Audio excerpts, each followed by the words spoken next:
Well, this is hard for many to believe. As many as 1 million Google accounts may have been hit with malicious malware, infecting mainly Android devices.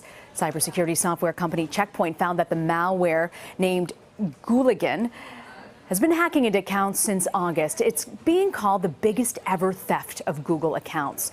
And CNET section editor Dan Ackerman is at the CNET studios in New York. Okay, Dan, Google is known for having incredible security. So explain how this malware affects users and what the hackers are trying to do here.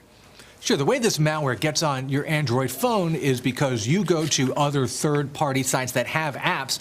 Unlike an iPhone, with an Android phone, you can really download an app anywhere, not just the official Google Play Store. And if you download an infected app, well, then you've got this infection, which then roots your phone. It gets in under the operating system and gives it access to your Google account, which is tied into your Android phone, because Android is from Google and your Google account is from Google. So you've kind of handed them the keys to the store.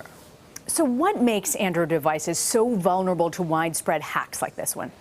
The problem is something we call fragmentation. There's a new version of Android that came out fairly recently, but between this new version and the version before it, only maybe like 20% of Android phones are running current software. On an iPhone, in contrast, something like 90% of iOS devices are running either iOS 10 or iOS 9. On the Android side, you have all these different old versions, and you can't keep them all patched. People do not install updates and security patches, and that's why that Android system is very vulnerable to malware. You may not even know that your phone is vulnerable. Wow. So how do people protect themselves?